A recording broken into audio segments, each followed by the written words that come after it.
제281회 인천광역시의회 정례회 의정뉴스 상편에서는 제1차 정례회에 상정된 의안 통계와 함께 정례회 주요 안건 소식을 전해드리고 의회 이슈 포커스에서는 투기 과열지구 및 조정대상지구 해제 촉구 결의안과 관련된 내용을 전해드립니다. 의정활동 보고서에서는 각 상임위원회의 현장 활동과 다양한 의정활동 소식을 전해드립니다. 안녕하십니까? 함께하는 의정, 행복한 시민, 더 나은 내일, 인천광역시의회 의정뉴스 강주리입니다.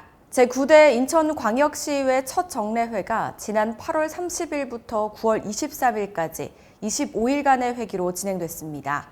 첫 번째 소식으로 의안 결과와 함께 제281회 인천광역시의회 정례회에 관한 소식 전해드립니다. 제281회 정례회에서는 총 43건의 안건이 상정됐습니다. 이 중 조례안이 16건, 기타 안건이 27건인데요. 상정된 안건은 모두 처리됐습니다. 처리된 안건은 37건이 원안 가결됐고 5건이 수정 가결, 1건이 기타 처리됐습니다. 산업경제위원회에서는 8월 31일 개최된 상임위원회 회의에서 인천 이음카드 캐시백 예산 852억 원을 포함한 2022년도 경제산업본부 일반 및 기타 특별회계 제1회 추가경정 예산안을 원안 가결했습니다. 이날 회의에서는 이음카드 지원 대상 차등에 대한 논의가 이루어지기도 했습니다. 이엠카드를 지원하지 않아도 되는 부분과 이엠카드를 지원해서 소상공인을 살려야 될 부분을 구분해 주세요. 한편 인천시는 이후 9월 5일 월 사용액 30만 원 한도에서 연매출 3억 원 이하 가맹점에서는 10%, 연매출 3억 원 이상의 가맹점에서는 5%의 캐시백을 지급하는 개선안을 발표했습니다. 9월 8일에 진행된 행정안전위원회 상임위원회 청년정책 담당관 소관 주요 업무 보고에서는 청년 마루센터 등 인천시의 청년 공간에 대한 질의가 이어졌는데요. 김대영 의원은 청년 마루센터에서 운영하는 프로그램들이 상설화되면서 정작 청년들이 공간 이용을 제대로 하지 못하는 점을 지적하고 이단비 의원은 청년들이 전문가들의 도움을 받아 계약서 작성 등 취업을 준비할 수 있는 공간의 필요성을 제기했습니다. 이와 함께 김용희 의원도 청년 공간이 설치되지 않은 자치구에 대한 설치 여부를 확인하고 모든 청년들이 혜택을 받을 수 있는 공간으로 운영될 수 있길 당부했습니다. 겔시가동 57%가 편의점의 끼니를 해고로 했다는 충격적인 사실입니다. 김종배 의원은 지난 8월 30일에 열린 1차 본회의 5분 자유 발언에서 예민한 사춘기의 결식 아동들이 지정된 동네 식당들을 기피해 편의점으로만 몰리고 있다 지적하면서 푸르미 급식카드 가맹점 제도를 폐지할 것을 요청했습니다. 이와 함께 결식 아동 급식비를 현 6,000원에서 8,000원으로 상향하는 것을 제안하기도 했습니다. 오늘 두 번째 소식 의회 이슈 포커스에서는 지난 9월 13일 건설교통위원회에서 가결된 인천광역시 투기과열지구 및 조정대상 지역 해제 촉구 결의안과 관련한 이슈를 짚어볼까 합니다. 화면으로 함께 만나보시죠. 22년 고물가, 고금리, 주택 가격 폭락, 거래 멸종 상황 속에 인천을 계속해서 투기과열지구 및 조정대상 지역으로 묶어두는 것은 과도한 규제이며 이에 300만 인천 시민을 대변하여 정부의 인천광역시 투기과열지구 및 조정대상지역 해제를 강력히 촉구하고자 하는 사항입니다.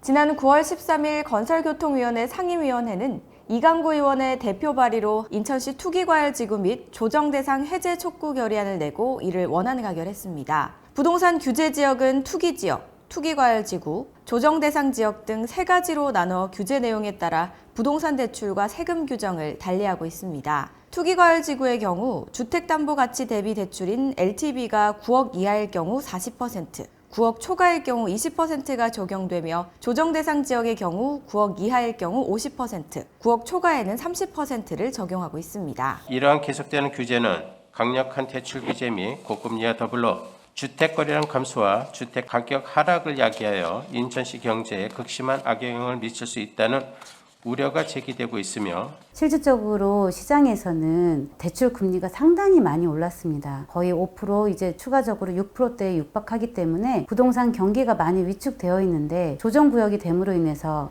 대출 내지 못해서 전세금 반환이 어렵다거나 그래도 가격이 좀 하락이 되어서 무주택자나 1주택자가 다른 어떤 이유로 집을 구매하고 싶어도 조정구역으로 인해서 각종 규제를 받기 때문에 상당히 거래량도 늘고 있지 못하고 있습니다. 각종 규제를 과감히 풀어서 좀 더 활성화시켜서 좀 더 거래량을 늘려서 전월세 시장을 공급해야 된다고 생각합니다. 한편 인천시에서도 부동산 거래량 동향과 물가 상승률, 금리 등의 실질적 데이터를 모아 정부의 규제 해제를 건의하는 계획을 진행하고 있었는데요.